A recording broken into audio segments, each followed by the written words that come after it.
সরাসরি আমাদের প্রতিনিধি সৌমেন চক্রবর্তী আমাদের সঙ্গে রয়েছে।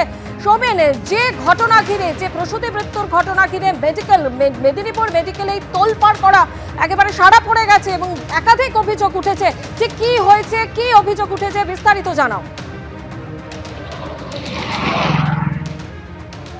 একেবারেই স্বর্ণালী, যেমনটা আমরা গতকাল থেকেই জানি, গতকাল থেকেই কিন্তু রোগীর পরিজন এবং হাসপাতালের একটি সূত্রে খবর ছিল যে ত্রুটিযুক্ত স্যালাইন দেওয়া হয়েছিল।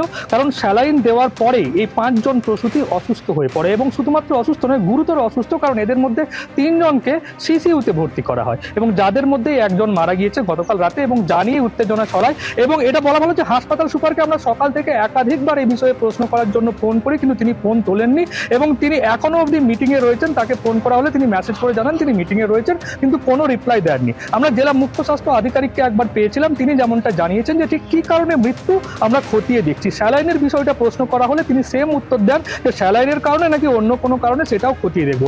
আমরা যখন প্রশ্ন করি যে এই স্যালাইনটা কোন সংস্থার ছিল, সেই বিতর্কিত সংস্থা যেটা নিয়ে বিতর্ক উঠেছে, তিনি কিন্তু পরিষ্কার জানিয়ে দেন এ বিষয়ে কোনো কথা বলবো না।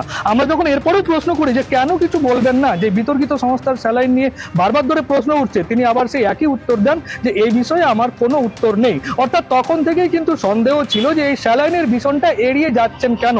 যদি সঠিক সংস্থার স্যালাইন দেওয়া থাকতো, অর্থাৎ যে সংস্থার স্যালাইন দিলে কোনো অসুবিধা না হওয়ার কথা, তাহলে তিনি বলতেন, কিন্তু তিনি সেটা বললেন না। সেখানেই কিন্তু প্রশ্নচিহ্ন উঠেছিল এবং রোগীর পরিজন এবং হাসপাতালের আরেকটা সূত্র যেমনটা বলছে যে ওই বিতর্কিত সংস্থার স্যালাইন কিন্তু আজকেও এই হাসপাতালের মাতৃমা বিভাগে মজুদ রয়েছে। সেখানে কিন্তু যেহেতু কোনো ছেলে অ্যালাউ নেই, কাউকে ছবিও করতে দেওয়া হচ্ছে না, এটাই স্বাভাবিক ব্যাপার, কিন্তু সেই স্যালাইন কিন্তু আজকেও মাতৃমা বিভাগে মজুদ রয়েছে, এমনটাই কিন্তু হাসপাতালে আরেকটা সূত্র জানাচ্ছে। এবং রোগীর পরিজন, বিশেষ করে আর যে 4 জন যারা অসুস্থ হয়ে রয়েছে, তারা কিন্তু যথেষ্ট উৎকণ্ঠায় রয়েছে। কারণ তাদের যেমনটা বক্তব্য যে তাদের রোগী, অর্থাৎ ওই 4 জন প্রসূতিকেও কিন্তু ওই একই স্যালাইন দেওয়া হয়েছে বলে তারা জানতে পারছেন। এবং রোগীর পরিজন যারা খুব বেশি শিক্ষিত নন বা যারা মেডিকেল সম্পর্কে এতটা সতর্ক নয়, তাদের বক্তব্য যে কি স্যালাইন দিয়েছে আমরা তো জানি না, কিন্তু এরপর কি হবে সেটাই আমরা ভেবে পাচ্ছি না। তো তাই নয়, হাসপাতালের তরফ থেকেও পরিষ্কার তাদের কিছু জানানো হচ্ছে না। আমরা অপর একজন রোগীর পরিজনের সাথে কথা বলেছিলাম, তার যেমনটা বক্তব্য যে হাসপাতাল সূত্রে জানানো হয়েছে যে সম্ভাবনা 50-50।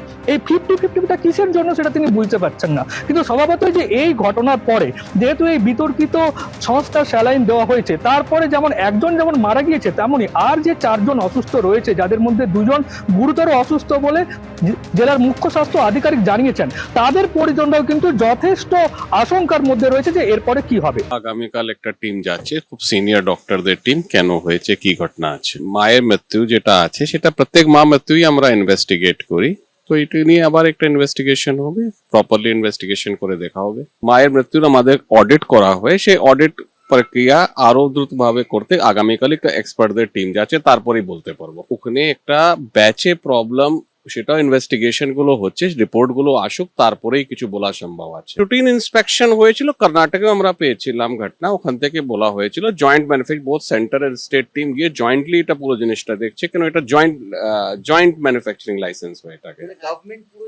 আর এটা নিয়ে এটাতে পুরো কালকে একটা টিম যাচ্ছে, দেখছে, যে কোনো জিনিসই হোক সেটাকে প্রপারলি দেখা হবে।